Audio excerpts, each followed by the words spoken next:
The Casper is an all-foam mattress and uses a combination of polyfoam, memory foam, and support foam. It was introduced into the Casper lineup as a budget-friendly alternative to the Casper Original. The mattress we have here and that we tested is the Casper Element Pro. This mattress was recently renamed into just the Casper. There are no functional or material differences as far as we can tell between the Casper Element Pro and the new The Casper Mattress. Scores on the Casper mattress all stayed in the 9 to 10 range, but many categories were on the low end. Categories like cooling, motion transfer, pressure relief, and off-gassing received a 9.0. From there, Sex scored a 9.2, Edge support a 9.4, and Company a 9.8. The standout category was response time, which received a perfect score of 10 out of 10.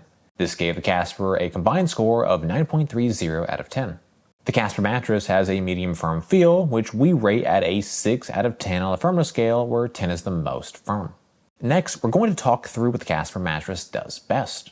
First, you can get a queen size of the Casper for just under $1,000. Second, it has an extremely fast response time. It's tied with the fastest mattresses we've tested to date to mostly recover back to shape. Last, it has a balanced feel with lots of hug, which makes it a good choice for those who like to feel more enveloped by their mattress. However, all mattresses aren't ideal for all sleepers. Let's talk through the important consideration points for the Casper. First, edge support struggles a bit, which could pose issues if you often find yourself at the edge of the mattress. Second, cooling is good, but far from great. During our test, I felt a slight to moderate level of heat retention around my body. If you're a hot sleeper, you should be more wary.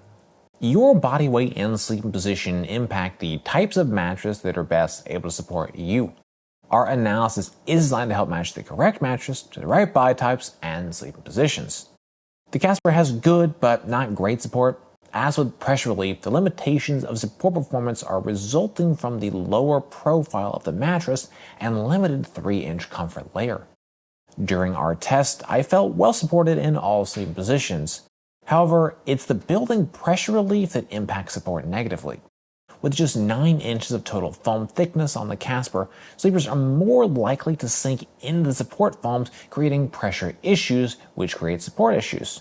The heavier the body, the more likely the sleeper will experience issues. In my view, the support performance will be best for lighter weight sleepers, while most moderate and heavier weighted bodies will be better served by other mattresses. Next up, we're going to move on to our individual performance tests. At NapLab, we test each mattress by analyzing according to 10 different factors that impact the feel, comfort, and performance. First up, we have our cooling tests. To measure cooling, we lie on the mattress for 15 minutes, allowing it to absorb body heat. Then, we get out the mattress and take periodic measurements of the surface level temperature. Our tests show how the mattress retains and releases heat and overall cooling performance. Mattresses that breathe better, retain less heat, and sleep cooler are better as they allow sleepers to maintain a comfortable temperature. The cooling performance on the Casper was good but far from great. During our test, I experienced a slight to moderate level of heat retention around my body. The heat was mostly isolated anywhere that sank more deeply into the mattress. With the all-foam design, there's just only so much the mattress can do as far as cooling. The Casper contains no significant specialized cooling cover, cooling foams, and it's built from 100% foam, meaning no coils. I wouldn't call it a hot mattress, but many who would describe themselves as hot or warm sleepers are very likely to find the mattress sleeps too warm for their needs. Looking at our objective data, we measured a max surface level temp of 85.6 degrees Fahrenheit. From minute 0 to 1, the temperature was able to reduce by 7.0 degrees, and from minute 0 to 5, the temp was reduced by 12.1 degrees. Ultimately, this is a very budget-friendly mattress, and sleepers should adjust their cooling expectations accordingly. For the Sinkage Test, we lie on the mattress. In addition, we used a 12-pound medicine ball to test pressure point sinkage. Deeper sinkage can cause sleepers to feel overly enveloped by the material layers, while less sinkage can make you feel that you're sleeping more on top of the mattress as opposed to in it. Sinkage is a preferential factor. Some prefer more, others less. In our pressure point test, we measured a sinkage depth of 1.75 inches. This is 0.45 inches less than the average of 2.22.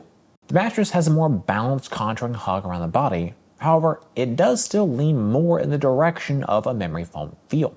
The foam layers do notably wrap and contour to your unique shape. Lighter parts of my body in particular felt that they were floating more on top of the mattress as opposed to being hugged in the mattress, as was the case for the midsection, butt, and hips. To test motion transfer, we place one 12 medicine ball on one side of the mattress and drop another 12 medicine ball on the opposite side. In addition, we use an accelerometer to objectively measure the motion generated by the medicine ball drop. Lower motion transfer is better as it helps sleeping partners avoid disturbing each other during the night. The Casper has a low level of motion transfer. In our motion transfer test, we measured a total acceleration range of 8.91 meters per second squared. This is 1.07 meters per second squared more motion than the average of 7.84. It's possible that the minimal level of sinkage provided by the mattress is creating a more abrupt and significant pushback to motion-generating events. If we look at our motion transfer chart, which visualizes our accelerometer data, we can see the highest motion peaks from 0 to 0.14 seconds. Motion drops significantly off thereafter, and by 0.64 seconds, we have returned to near zero levels. While the motion peaks and valleys are certainly less than ideal, the total motion duration is quite low. By 0.14 seconds, motion ranges are less than 2 meters per second squared, and that's extremely good. While more sensitive sleepers could be disturbed by the motion peaks, the motion duration is the silver lining. For many sleepers, I expect this level of motion will be perfectly acceptable. To test response time, we place a 12-pound medicine ball onto the mattress. Once it's fully at rest, we then quickly remove it and objectively measure the amount of time it takes for the mattress to recover and resume its original shape. A faster response time is better, as quicker responding material layers better adapt to your changes in movement and prevent any type of a stuck feeling. The Casper has extremely fast responsiveness. In our test, we measured a mostly recovered response time of 0.2 seconds and a fully recovered response time of 0.8 seconds. Both of these are notably faster than the average. Based on all of our tests to date, we measured an average mostly recovered response time of 0.5 seconds and an average fully recovered response time of 0.9 seconds. At 0.2 seconds to mostly recover, the Casper responses are the same as natural latex. It's effectively an instant material response. Overall, no complaints on my end for material response times. To run the bounce test, we drop a 12-pound medicine ball onto the mattress. We measure the maximum depth the ball sinks to before rebounding up, as well as the maximum height it achieved on the bounce. Bounce is a preferential factor. Some prefer more, others less. However, more bounce is typically better than less bounce, as it improves ease of movement, aids in response time, and improves sex performance. The Casper has a low level of bounce. In our test, we measured a total bounce height of 6.53 inches. This is 3.09 inches less bounce than the average of 9.62. Ideally, I like to see 8 to 12 inches of total bounce. This range is a sweet spot that provides the benefits of bounce, like ease of movement and sex, while keeping negatives like motion transfer and trampoline feel to a minimum. The Casper is about 1.5 inches less than the bottom limiter on my 8 to 12 inch ideal bounce range. While the lower bounce is very likely helping to keep motion transfer lower, it's also negatively impacting sex performance.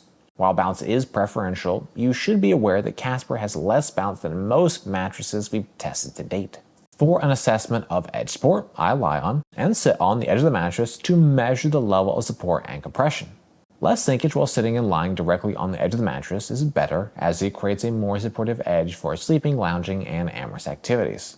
Edge support on the Casper definitely leaves something to be desired. In our sitting support test, we measured 4.25 inches of total sitting sinkage. This is 0.06 inches less sinkage than the average of 4.31. While the Casper does beat out the average, being average is far from ideal. I like to see 4 inches of sitting sinkage or less, with less always being preferred. When sitting directly on the edge of the mattress, I just didn't feel very well supported. There's a near collapse of materials, and the mattress doesn't support my weight of 140 pounds particularly well. It's a similar story with lying edge support. The contouring hug of these foams to the very edge creates a more mushy edge. As a result, I don't feel tremendously well supported at the absolute edge of the mattress. When I'm lying on my back, it's far more noticeable, as the portion of my back closer to the edge is sinking deeper and feels unsupported compared to the portion of my back towards the middle of the mattress. For most sleepers, just moving a few inches away from the absolute edge can remedy this issue. However, for those who tend to sleep near or on the edge of the mattress, this could be a problem. Our Sinkage Test uses a weighted formula to assess sex performance. Higher balance and more supportive edges are the most important factors, with noise, pressure relief, and cooling being lesser weighted inputs. Mattresses with more balance and better edge support perform better for sex, as do mattresses that don't make as much noise and are more comfortable to lie on. For the Casper, these individual factors generated a sex score of 9.2.